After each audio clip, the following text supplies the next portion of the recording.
नमस्कार। एक्स्ट्रा तैयारी के इस प्लेटफॉर्म पर आपका स्वागत है।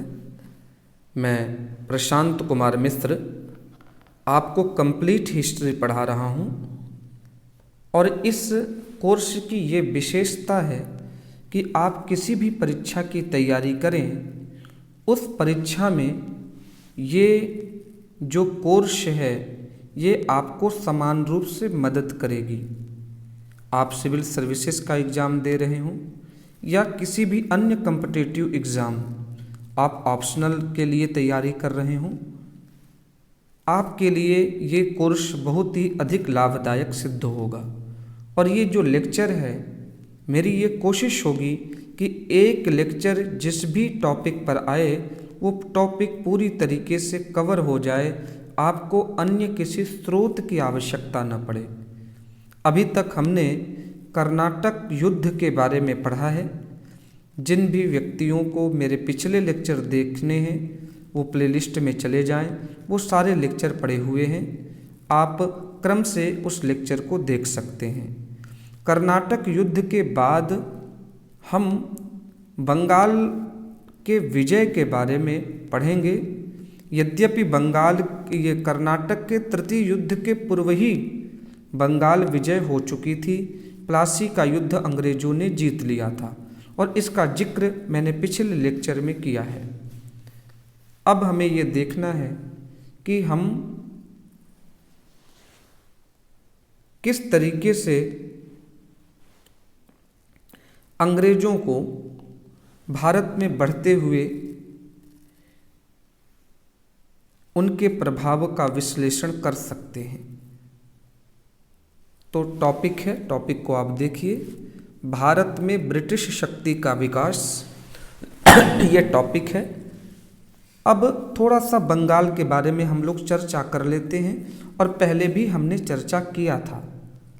हमने ये बताया था कि मुर्शिद कुली खान ने बंगाल को कामधेनु राज्य के रूप में परिवर्तित कर दिया। एक ऐसा राज्य आप उससे जो भी इच्छा करें वह आपके सामने प्रकट कर दे, उस राज्य का नाम कामधेनु राज्य होता है। कामधेनु एक गाय है जो देवताओं के पास पाई जाती है। इसका पौराणिक वर्णन है, मनोवांछित फल को प्रदान करने वाली गाय है। तो उसी गाय का रूपक इतिहासकार बंगाल प्रदेश को देते हैं। जब 1727 ईस्वी में मुर्शिद कुली खान की मृत्यु होती है तो उसके बाद उसका पुत्र शुजाउद्दौला तथा 1739 में शुजाउद्दौला का पुत्र सरफराज खान शासक बनता है। 1740 ईस्वी 10 अप्रैल 1740 ईस्वी में गिरिया के निकट जो बिहार का सूबेदार है उसका नाम है अलीवर्दी खान, ये सरफराज खान को परास्त करता है। और ये पूरा घटनाक्रम हमने पिछले लेक्चर में बहुत ही विस्तार से बताया है। और मैंने ये भी बताया है कि अलीवर्दी खान जो लगभग 16 वर्षों तक शासन करता है, 1740 से 1756 ईस्वी तक, इसको मराठों ने एक बार परास्त किया। तो मराठों ने कब इसको परास्त किया? 1751 ईस्वी में। और जो संधि हुई उस संधि में बंगाल के नवाब को उड़ीसा प्रांत मराठों को देना पड़ा और 12 लाख रुपए वार्षिक चौथ देने को स्वीकार करना पड़ा। देखो, बंगाल उस समय बहुत बड़ा था। बंगाल में 3 प्रांत थे। ये जो बंगाल है, इस बंगाल में 3 प्रांत थे। आज का बंगाल प्लस बिहार और प्लस उड़ीसा। तो मराठों ने इस उड़ीसा पर कब्जा कर लिया और इस 2 जगह से कहा कि आप मुझे 12 लाख रुपए वार्षिक कर दोगे, यानी चौथ दोगे। अब क्या होता है कि जब मराठा आक्रमण होता है और मराठा आक्रमण के बाद अली वर्दी खान की स्थिति कमज़ोर हो जाती है।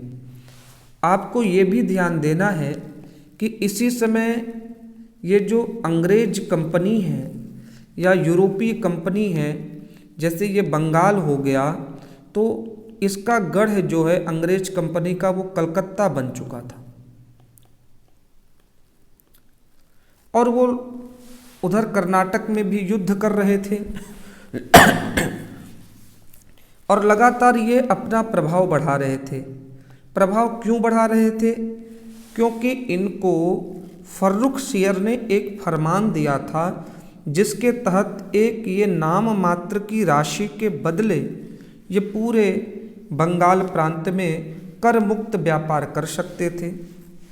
कंपनी क्या करती थी कि इस व्यापार को वो खुद तो करती ही थी, कंपनी के कर्मचारी भी उस व्यापार को करते थे और कर्मचारी के साथ साथ जैसे कंपनी ने की तो कंपनी का व्यापार अलग, कर्मचारी अपना व्यापार अलग करते थे और ये कर्मचारी भारतीय व्यापारियों को भी ये जो दस्तक था, एक दस्तक था, वही पास होता है, दस्तक मतलब पास, तो ये जो उनको मिला था अधिकार उसका एक पास होता था, तो ये जो पास है ये पास भारतीय व्यापारियों को भी बेच देते थे।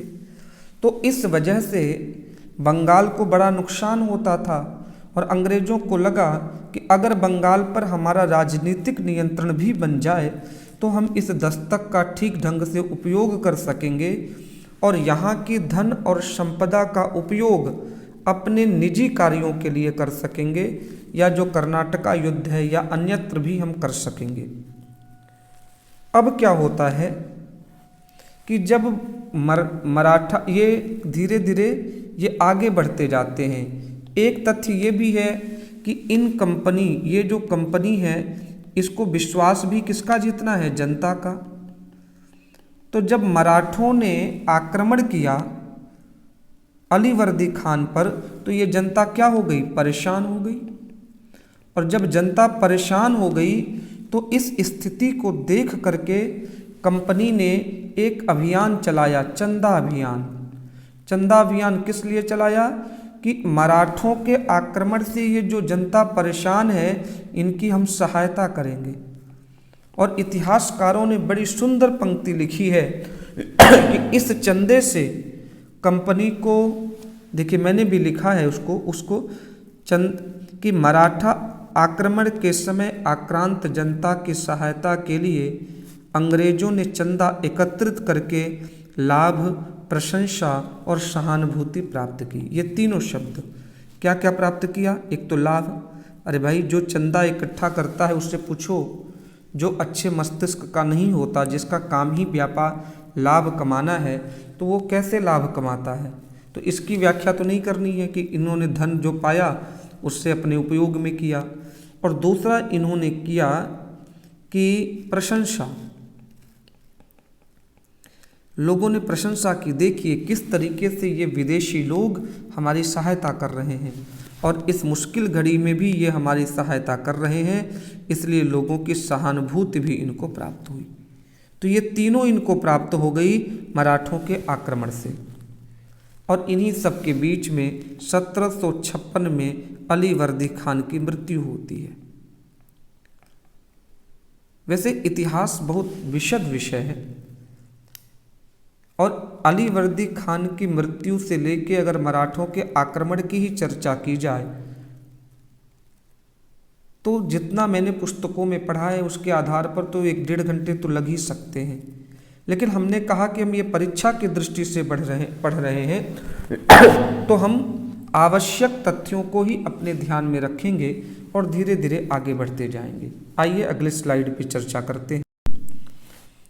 अब क्या होता है कि अली वर्दी खान जब मृत्यु को प्राप्त होता है तो उसका लड़का है सिराजुद्दौला, वो शासक बनता है। ये सिराजुद्दौला का चित्र है। सिराजुद्दौला क्यों शासक बनता है? क्योंकि अली वर्दी खान को कोई पुत्र नहीं था, केवल 3 पुत्रियां थीं और तीनों पुत्रियों के जो पति हैं ये अली वर्दी खान के मरने के पहले ही मर गए थे। इसकी 3 पुत्रियां हैं, एक ढाका में है, एक पूर्णिया में है और एक पटना में है। अब क्या होता है, जब सिराजुद्दौला शासक बनता है तो इसको चुनौती मिलती है। ये पूर्णिया में इसके मौसी का लड़का है, उसका नाम है शौकत जंग, उससे इसको चुनौती मिलती है। इसकी चाची है, उसकी चाची का नाम है घसीटी बेगम, घसीटी बेगम से भी इसको क्या मिलती है, चुनौती मिलती है। तो अब क्या होता है कि जब ये नवाब बन जाता है, जब ये नवाब बन जाता है तो ये जाता है घसीटी बेगम के पास, घसीटी बेगम को बुला कर के लाता है महल में, और महल में क्या करता है, बंद कर देता है, और फिर शौकत जंग की ओर चलता है। देखो ये जो घसीटी बेगम है, ये जो घसीटी बेगम है, घसीटी बेगम की सहायता कर रहा था एक अधिकारी, उसका नाम था राजवल्लभ। और राजवल्लभ ने क्या किया, इसकी आड़ में भारी धन का गबन किया। और जब ये घसीटी बेगम कैद हो गई तो अब ये हुआ कि सिराजुद्दौला ने कहा वो धन वापस करो। तो इसका लड़का है, इसके लड़के का नाम है कृष्णवल्लभ, और ये कृष्णवल्लभ क्या होता है कि ये सारा धन लेकर के कलकत्ता चला जाता है, और जो अंग्रेज का किला है वहाँ के चौकीदारों को 50,000 रुपये का घूस देता है, और ये घूस देकर वो किले में इंटर कर जाता है। किले में क्या होता है, प्रवेश कर जाता है। जब किले में प्रवेश कर जाता है तो नवाब ने कहा अंग्रेजों से कि तुम कृष्णवल्लभ को वापस करो, लेकिन अंग्रेज मना कर देते हैं। देखो एक प्रश्न और है कि क्या सिराजुद्दौला पहले से ही अंग्रेजों के खिलाफ कटु व्यवहार रखता था? ऐसा नहीं है। जब ये अली वर्दी खान मृत्यु शैया पर था तो उसने कहा था कि देखो सिराज, तुम इन यूरोपीय कंपनियों को बाहर तो करना, लेकिन युद्ध का सहारा लेकर के मत करना। और इसका प्रमाण है कि 1752 में इनका स्वागत किया था सिराज ने।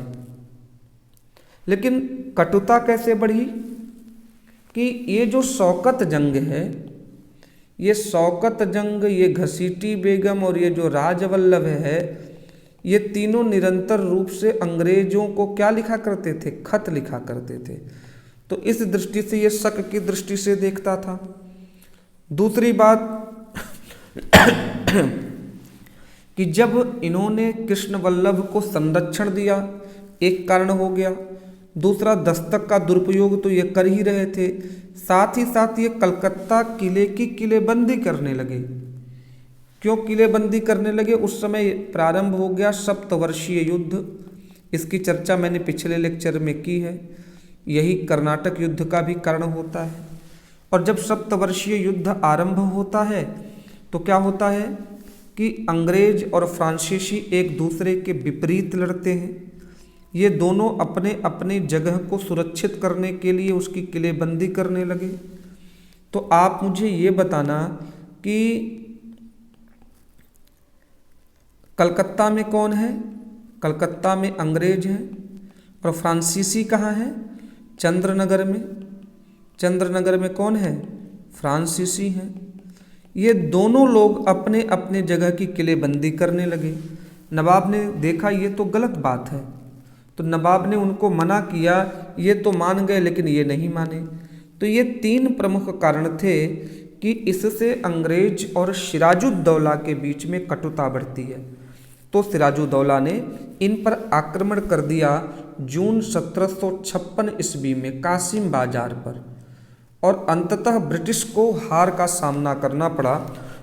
जो ब्रिटिश का मुख्य अधिकारी था वो भाग जाता है फुल्टा द्वीप में, वो शरण वहाँ पर भागता है, और इस किले पर जो है, यहाँ पर जो है, वहाँ पर रहता है एक अधिकारी, उसका नाम है हॉलवेल।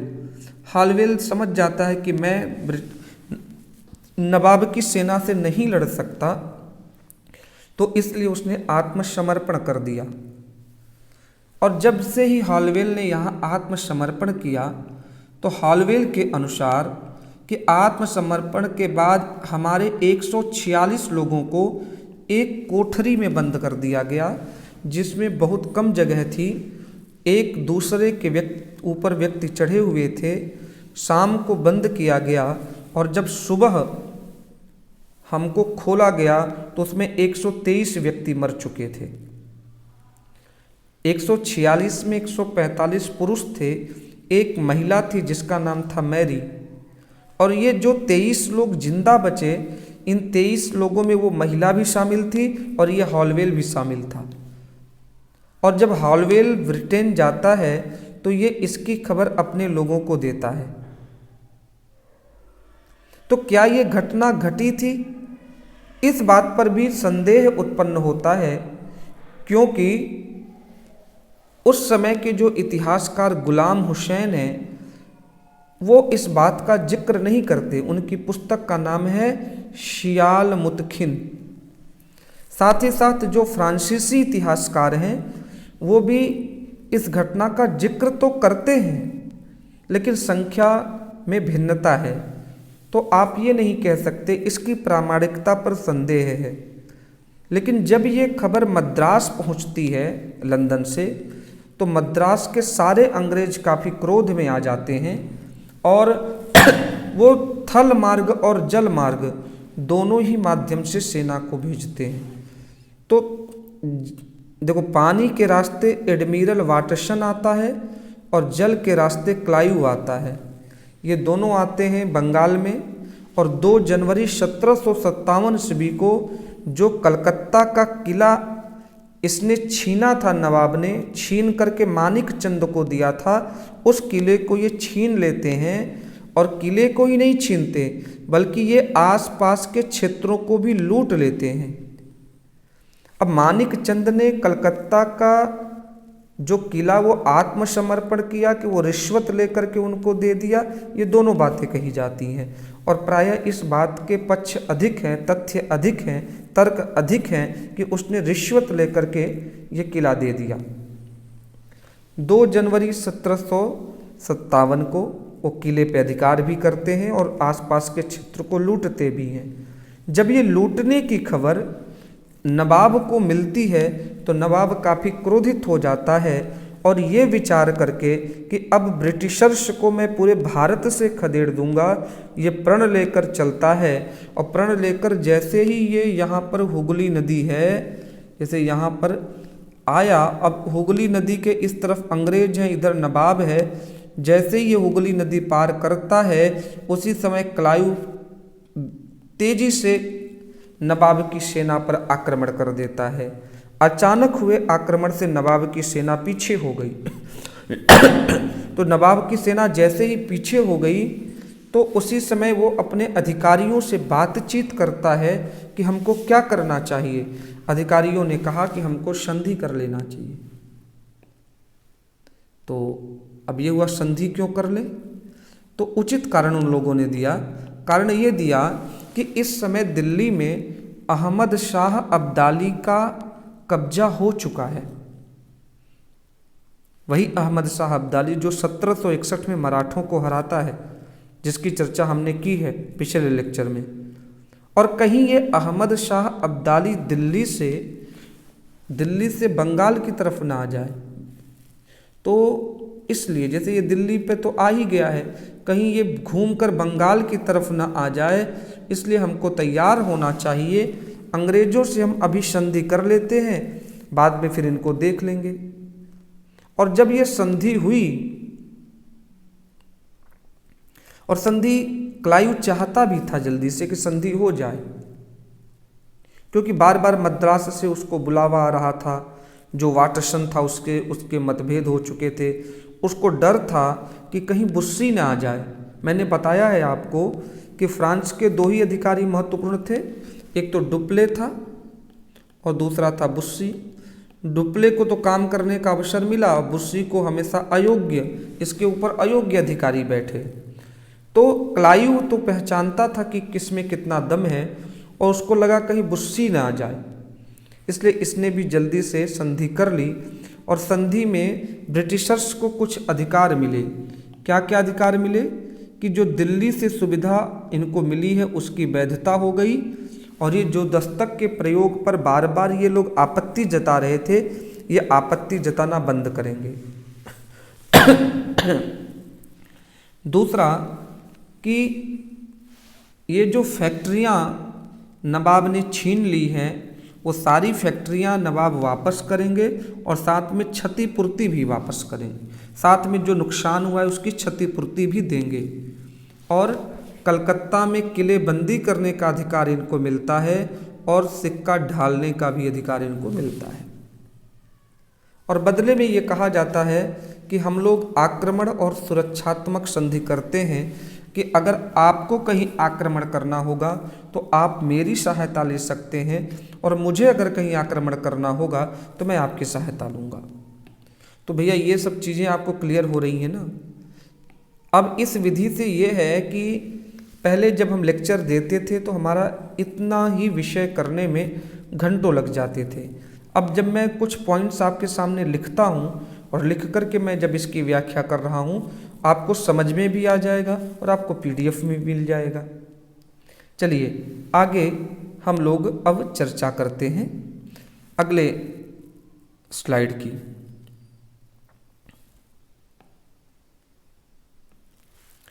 अब क्या होता है कि जब संधि हो जाती है तो नवाब अंदर से हताश हो जाता है, निराश हो जाता है। अब क्लाइव तो जानता था कि हमने ये जो संधि की है, ये संधि ज़्यादा दिन तक तो चलने वाली नहीं है, और इसी समय क्लाइव के मन में आता है कि मैं ये जो फ्रांसीसियों का जो चंद्रनगर है, इस चंद्रनगर पर मैं अधिकार कर लूँ। देखिए चंद्रनगर, वो नवाब को संदेश भेजता है कि मैं चंद्रनगर पर अधिकार करना चाहता हूँ, आप मेरी सहायता के लिए आइए। क्लाइव ने मना कर दिया, मना स्पष्ट रूप से तो नहीं किया, लेकिन ऐसे ही उसने स्वभाव अपनाए कि भाई हम फ्रांसीसियों को बेवजह नाराज क्यों करें। लेकिन क्लाइव नहीं मानता, और क्लाइव बिना नवाब का इंतज़ार किए कि वो आएंगे तभी युद्ध लड़ेंगे, वो फ्रांसीसियों पर कब्जा कर लेता है। अब तो नवाब का माथा ठनक गया, लेकिन नवाब असहाय है, वो कुछ नहीं कर सकता, क्योंकि उसने असहायता की स्थिति में तो संधि की है। उसके मन में ये है कि ये बड़े मजबूत व्यक्ति हैं, और अंत में इस नवाब को इस ब्रिटिश विजय के लिए शुभकामना तक भेजनी पड़ी। अब क्लाइव समझ गया कि नवाब काफ़ी कमज़ोर हो चुका है, यदि नवाब पर अब ठीक से प्रहार किया जाए तो नवाब नष्ट हो सकता है। उसने अपनी डायरेक्टरी से पूछा कि मुझे क्या करना चाहिए। डायरेक्टरी ने जवाब दिया कि इसके कई वर्ग ऐसे हैं जो नवाब से संतुष्ट नहीं हैं, आप उनसे मिलो। तो क्लाइव ये पता लगाता है कि ऐसे कौन कौन वर्ग हैं, तो उसको एक ग्रुप का पता चलता है जो मुख्यतः हिंदुओं का ग्रुप रहता है, जिसमें जगत सेठ शामिल होते हैं, नदिया के महाराज कृष्णचंद्र शामिल होते हैं। जगत सेठ जो है वो वस्तुतः बैंकर हैं, वो पैसा देते हैं, और ये कृष्णचंद्र जो है वो राजा हैं। कृष्णचंद्र को हटा करके अपने व्यक्ति को नियुक्त करने का प्रयास किया था सिराज ने, सिराज मतलब सिराजुद्दौला ने, जिसका नाम लुत्फ़ खान है। यही लुत्फ़ खान बाद में धोखा भी देते हैं, लेकिन क्या होता है कि पुनः ये अपनी गद्दी पा लेते हैं, इससे ये नाराज होता जाते कृष्णचंद्र। तो ये सारे लोग मिल करके आपस में बातचीत करते हैं और ये कहते हैं कि इस सिराजुद्दौला की जगह पर हमको मीर जाफ़र को राजा बनाना चाहिए। देखिए यहाँ पर मैंने गलती से अली वर्दी खान लिख दिया, यहाँ आप लिख लेना मीर जाफ़र। आप क्या लिखोगे यहाँ पर, सॉरी यहाँ पर लिखिए मीर जाफ़र, ठीक है। ये कहते हैं कि इसको हम राजा बनाए। अब मीर जाफ़र कौन है, ये अली वर्दी खान का बहनोई है, और इसका एक बार सिराजुद्दौला ने अपमान किया था, तो इस अपमान के बदले में ये सिराजुद्दौला को दंडित करना चाहता है। अब इसको पता चल जाता है क्लाइव को, क्लाइव इनके पास जाता है तो उसका एक सेनापति है राय दुर्लभ, मीर जाफर भी उसका सेनापति है, राय दुर्लभ भी उसका सेनापति है। राय दुर्लभ ही पूरा षड्यंत्र रचता है कि कैसे आपको आक्रमण करना है, कैसे हम क्या करेंगे, कैसे हम युद्ध से इनकार कर देंगे। ये सारी चीज़ें कौन करता है? राय दुर्लभ करता है। और बिचौलिए का काम करता है ओमी चंद, ये एक सिख व्यापारी है और ये जो है ये बिचौलिए का काम करता है। इसके खिलाफ भी क्लाइव ने बड़ी रणनीति की है। अब इस सब की चर्चा अगर हम करेंगे तो निश्चित रूप से हमारे उतने काम की नहीं है, परीक्षाओं के काम की नहीं है। कभी अवसर मिलेगा तो हम जरूर करेंगे। अब क्या होता है कि जब ये सारे लोग क्लाइव से मिल जाते हैं और क्लाइव को लगता है कि अभी अभी नई नई संधि हमको प्रयोग कर लेना चाहिए, कल पता नहीं क्या हो जाए, तो क्लाइव खुद ही प्लासी के मैदान में उसको आमंत्रित कर देता है, चुनौती दे देता है। 23 जून 1757 को नवाब जैसे ही युद्ध के लिए तैयार होता है, उसके ठीक पहले नवाब को पता चल जाता है कि मेरे अपने लोग जो हैं वो मीर जाफर से मिल चुके हैं।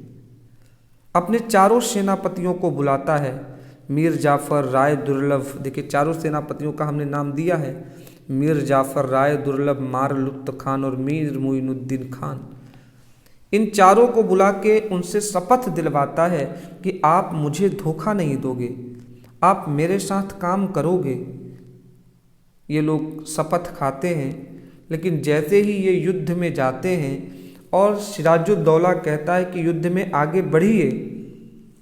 देखिए ये जो चारों सेनापति हैं ना, ये युद्ध की रणनीति कुछ ऐसी थी, जैसे ये मीर जाफर हो गया, राय दुर्लभ हो गया, या मार लुफ्त खान हो गया और मीर मोइनुद्दीन खान मान लीजिए MK, ऐसे। तो ये लगभग 3-4 हज़ार सेना थी उसके पास, संख्या मुझे याद नहीं आ रही, क्लाइव के पास। और इनके पास थी 50,000 सेना। और 50,000 सेना में क्या हुआ, 12,000 जो है ये चारों के पास थी, 12,000। और नवाब के पास सिराजुद्दौला भी तो है, सिराज के पास थी 2,000 की सेना। इस तरीके से कुछ सेना का डिवीजन हुआ। तो जैसे ही कहता है आगे बढ़िए, तो 4 से 3 ने मना कर दिया, लेकिन लुफ्त खान ने मना नहीं किया। इसने मीर मोइनुद्दीन खान, इसका नाम देखिए, ये नहीं मना करता है। तो ये लड़ते हुए मारा जाता है, बाकी 3 मना करता है। इन तीनों ने सिराजुद्दौला को कहा कि देखो नवाब, तुम्हारा भला इसी में है कि तुम युद्ध भूमि छोड़ के भाग जाओ। तो ये चला जाता है। 28 जून को मीर जाफर को बादशाह बनाता है क्लाइव। इसके बाद खूब पैसा रुपया मिलता है। और 2 जुलाई को मीर जाफर का लड़का है मीरन, और ये मीरन क्या करता है, सिराजुद्दौला को मार देता है। तो हम लोग थोड़ा सा इस युद्ध का महत्व देखते हैं कि इस युद्ध का महत्व क्या है। कि देखो इस युद्ध का तो महत्व है कि ब्रिटिशर्स को कम से कम 4 करोड़ स्टर्लिंग का धन मिला और 24 परगना क्षेत्र को इन लोगों ने प्राप्त किया। दूसरा कि नवाब को पूरे क्षेत्र में व्यापार की स्वतंत्रता मिल गई। जो नवाब का पूरा क्षेत्र है उसके क्षेत्र में ब्रिटिशर्स को व्यापार करने की स्वतंत्रता मिल गई, और साथ ही साथ प्रांत के जो दूर दराज के क्षेत्र हैं वहाँ भी ये फैक्ट्री स्थापित कर सकते हैं। और इन्हीं में कलकत्ता में एक इन्होंने टकसाल स्थापित किया, और उस टकसाल से 19 अगस्त 1757 को पहला रुपया ईस्ट इंडिया कंपनी का प्रसारित हुआ। इसके बाद ही जब ये युद्ध इन लोगों ने जीत लिया, तो इस बात की भी संभावना अब निश्चित हो गई कि अब बंगाल में मुस्लिम शासन के दिन अब गिने चुने शेष रह गए हैं। हो सकता है कितनी जल्दी ही, न जाने कब, ये पूरा शासन ब्रिटिशर्स के हाथ में चला जाए। और इसके साथ ही भारत में ब्रिटिश साम्राज्य के स्थापना का काल आरंभ होता है। और यहाँ से जो प्राप्त धन है, इस धन से ब्रिटिश को तृतीय कर्नाटक युद्ध में और शेष भारत जीतने में सहायता मिलती है, क्योंकि इसके बाद ही तो युद्ध हुआ। और मैंने तृतीय कर्नाटक युद्ध में आपको बताया है कि किस तरीके से बंगाल से आया धन, क्या लिखा वाक्य था कि बंगाल से आए सोना और सैनिक ने कर्नाटक तृतीय युद्ध जीतने में मदद की। तो मित्रों, ये हमने आज पूरा किया अंग्रेज़ों की बंगाल विजय को। हम आगे अगली सीरीज लाते रहेंगे। आप यूं ही हम पर स्नेह बनाए रखें, लगातार इसको हमारे पूरी सीरीज को देखें। आप निश्चित रूप से इतिहास के सारे प्रश्नों को हल करने में सफल होंगे। बहुत बहुत धन्यवाद। मिलते हैं पुनः अगले लेक्चर में।